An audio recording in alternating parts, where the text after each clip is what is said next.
Assalamualaikum dan salam sejahtera kepada semua. Nama saya Ahmad Fadli bin Mamat. Saya adalah researcher di unit Civil and GIS unit di TNB Research Negara Berhad. Topik yang akan saya bentangkan adalah berkenaan dengan Utilization of Unmanned Aerial Vehicle atau UAV in Dam Disaster Management, Evacuation Planning. Jadi konten yang saya akan cover adalah 5 topik utama berkenaan dengan sedikit tentang introduction, literature review, methodology, result and analysis dan juga conclusion. Sedikit berkenaan dengan introduction, dam ataupun empangan dalam bahasa Melayu ni ada banyak benefit pada semua.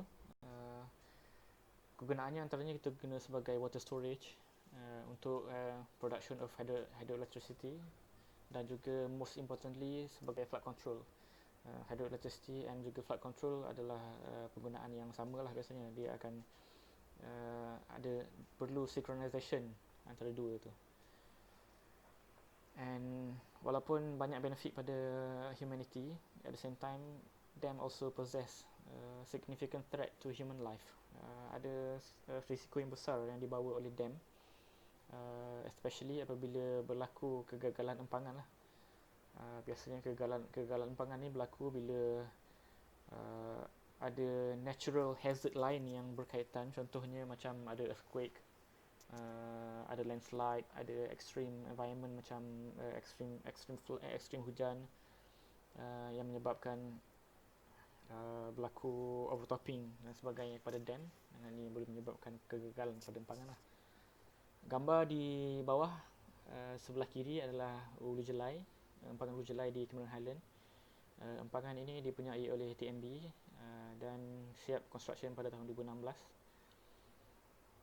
Beroperasi lebih kurang pada hujung 2016 ataupun pada awal 2017. Ini adalah dam yang terbaru lah. Dan di sebelah kanan adalah Oroville Dam di USA. Ini adalah sequence kemalangan yang berlaku di Oroville Dam di USA, di mana berlaku hujan lebat menyebabkan empangan tersebut penuh dan water release terpaksa dijalankan, yang menyebabkan spillway telah pun gagal dan air tersebut flow lah. Tetapi mereka bernasib baik kerana air berkurangan, menyebabkan the extent of the failure itu berkurang lah.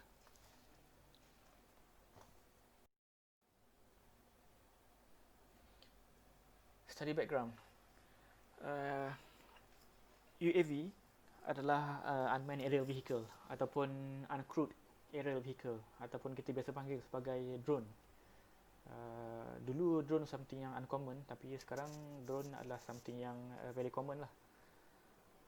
Ia adalah sebenarnya aircraft, sama juga macam aircraft biasa, commercial aircraft, tapi dia tiada pemandu. That's why they call it a drone. Permulaannya drone ni digunakan dalam aplikasi military, di mana digunakan untuk identify the enemy areas, inspection, surveillance, reconnaissance dan juga untuk mapping kawasan-kawasan musuh. Tujuan asalnya adalah supaya tidak memberi risiko kepada pilot, sebab tu diciptakan drone ni. Tetapi as it goes along, penggunaan dia telah shift daripada kegunaan military kepada lebih kegunaan komersial dan juga kegunaan recreational. Di mana kita lihat sekarang ni UAV digunakan sebegitu meluas dalam untuk agriculture, untuk kerja-kerja survey, kerja-kerja inspection, kerja-kerja mapping, dan juga dari segi recreational banyak digunakan untuk kerja-kerja aerial photo, aerial videos dan juga drone racing ada juga digunakan, dijalankan.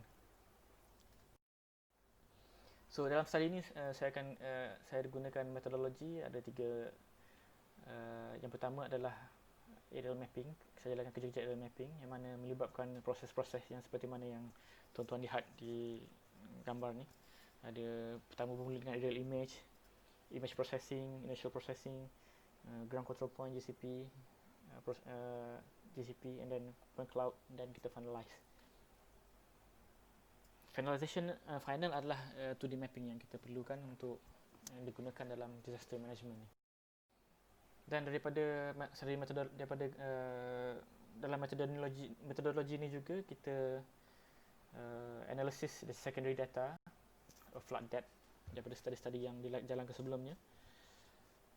Dan daripada situ kerja-kerja evacuation planning dijalankan dengan mengambil kira dapatan daripada kajian-kajian telah dijalankan sebelumnya, contohnya yang dijalankan oleh Mr. Muhammad Hussain Tukiman Muda dan juga Rabe pada tahun 2019, di mana ciri-ciri selection criteria untuk evacuation route and evacuation shelter telah ditunjukkan di situ. Dan juga saya cover sedikit dengan case study di Cameron Highland yang dijalankan di itu event in 2013 lah. So daripada apa yang kami buat daripada case study itu adalah apa yang tuan-tuan boleh lihat dalam skrin ni. Ada 4 gambar utama. Gambar yang paling atas ni adalah kerja-kerja aerial mapping yang kami buat di Bertam Valley. Dan gambar kedua adalah bila aerial mapping yang kami buat, kami laykan dalam Google Earth untuk kami update struktur-struktur terbaru yang ada di dalam kawasan yang terlibat. Dan gambar yang ketiga di sini adalah secondary data ataupun dapatan kajian daripada kajian-kajian yang dijalankan sebelumnya, yang mana di sini adalah flood depth daripada kajian awal yang dijalankan oleh pihak TNB Research dan juga Unit 10. Kami dapat the extent of the flood, mana ada warna berbeza di sini daripada merah kepada biru muda, menunjukkan kedalaman berbeza lah. So daripada map ni kami dapat tahu kawasan mana yang akan terlibat dengan banjir, kawasan mana yang akan selamat daripada banjir. So apa yang keperluan penting yang kami buat aerial mapping ini adalah kami dapat tahu secara accurate rumah mana yang terlibat dengan sekiranya berlaku kegagalan empangan, rumah mana yang akan mungkin akan affected, rumah mana yang mungkin tak akan affected. So kami perlukan result yang accurate. So di sinilah datangnya kepentingan untuk the accuracy of the aerial mapping itself. So gambar yang terakhir di sini adalah evacuation planning yang kami buat berdasarkan daripada aerial mapping dan juga daripada flood modelling yang kami ada. So di sini ada kami propose safe haven dan juga propose evacuation route. Yang mana paling jauh adalah di sini 900 meter dan yang paling dekat adalah lebih kurang 570 meter daripada kawasan safe haven. So pemilihan antara kriteria pemilihan safe haven adalah ketinggian, elevation dan juga easy access, senang sampai daripada population, senang sampai kepada safe haven. Kami estimate masa untuk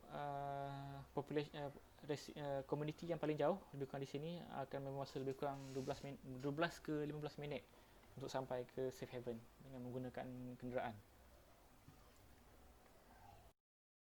So secara as conclusion, UAV daripada apa kerja yang kami jalankan, kami dapati bahawa UAV untuk kerja-kerja disaster management sangat membantu, especially untuk kami dapatkan dia evacuation planning, untuk kami lihat bagaimana cara-cara untuk evacuate dengan cara yang paling efektif dari segi cost, dari segi quick solution dan juga quick guide untuk evacuation planning. Dan kami juga dapat high resolution daripada kerja-kerja UAV 2D mapping. Kami dapat high resolution and accurate result untuk kami tahu kawasan mana yang kena, kawasan yang mana tak kena. So this is very important for us to buat evacuation planning, untuk tahu kawasan mana yang kami perlu beri tumpuan, kawasan mana yang tak perlu evacuate kalau berlaku kegagalan empangan. Tetapi perlu juga diingatkan bahawa untuk result yang lebih accurate dalam kerja-kerja evacuation planning ni, kita perlu dapatkan kita perlu jalankan on ground assessment yang mana melibatkan input daripada community juga input daripada local authorities untuk tahu kawasan mana ataupun laluan mana yang paling terbaik, sebab community biasanya lebih tahu selain daripada input yang kami bagi, mereka juga lebih tahu jalan mana yang lebih selamat, yang mereka paling biasa untuk lalu. Dan juga local authority ada undang-undang ataupun law regulations yang mereka gunakan untuk evacuation.